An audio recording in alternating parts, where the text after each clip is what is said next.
ठीक है। अब method of applications, method of application में क्या है, आपके 3 तरीके से आप इसको यूज कर सकते हैं। स्प्रेइंग, छिड़काव करने के लिए आप इसको विलियन बनाएंगे, ठीक है। डस्टिंग यानी कि बुरकनी, जिसमें कि आप ड्राई पाउडर को आप बुरक देंगे, जैसे बुरका जाता है। फ्यूमिगेशन, इसमें गैसियस फॉर्म में आप यूज होता है। जब आप इसमें लिक्विड यूज करते हैं, वो गैसियस फॉर्म में पूरे इसमें स्प्रेड हो जाता है और आगे जाके इसको फ्यूमिगेट कहना, धूमन करना, ठीक है। इसके बाद आपका नेक्स्ट है merit of spraying. Merit of spraying में यह है कि पर यूनिट आपकी जो एक्टिव इंग्रेडिएंट जो इससे बनकर जो बना है, ये जो सक्रिय संघटक होते हैं, उनकी कॉस्ट जो है कम से कम होनी चाहिए। इसकी क्वालिटी ऐसी होनी चाहिए कि कम मात्रा में जब भी ये डाले और ज्यादा से ज्यादा एरिया को ये कवर कर दे, या उस प्लांट की सरफेस पे अपना डिपोजिशन, इसका जमाव बना ले।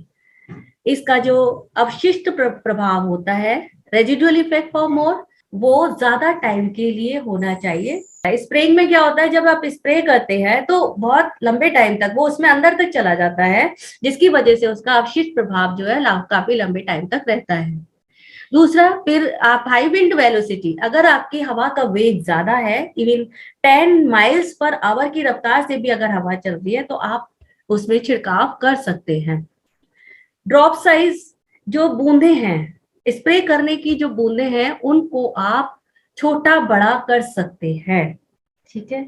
केमिकल्स अंदर तक चला जाता है, कम से कम मात्रा में ज्यादा से ज्यादा एरिया को कवर कर देता है, जिसकी वजह से इसमें केमिकल का ज्यादा से ज्यादा उपयोग हो जाता है और इसमें बहाव जो होता है, फालतू वेस्ट कम से कम होता है, ठीक है।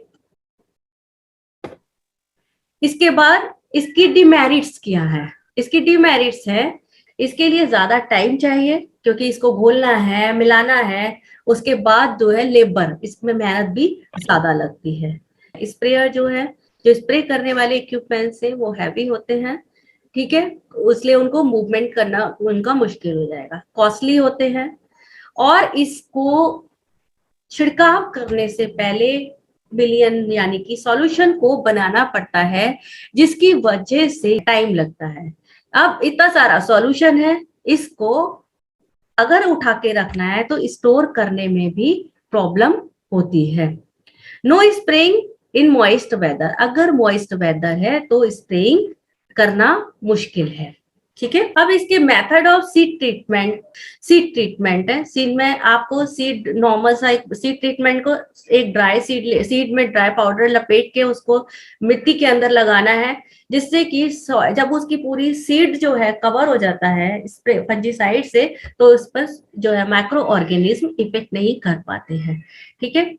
दूसरा, स्लरी ट्रीटमेंट, गाढ़ा गाढ़ा सा घोल बना के उस पर चिपक जाए, वो उससे यूज किया जाता है। तीसरा आपका है सीड डिप मेथड।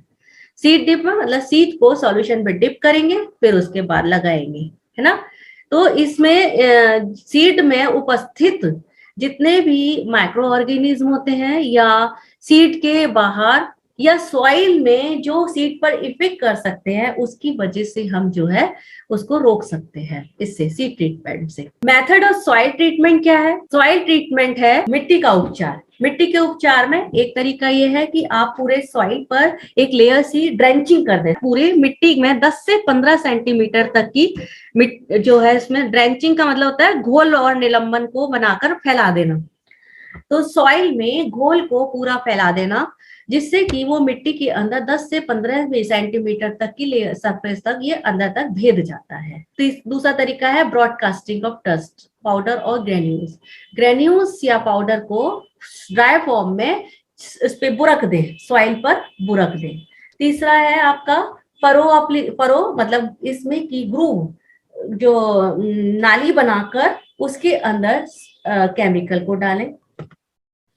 ये फंजीसाइड्स के कुछ फॉर्मुलेशन है, वॉटेबल पाउडर के रूप में, डस्ट के रूप में, ईसी के रूप में, ग्रेन्यूल्स के रूप में, स्लरीज के रूप में और सॉल्यूशंस के रूप में।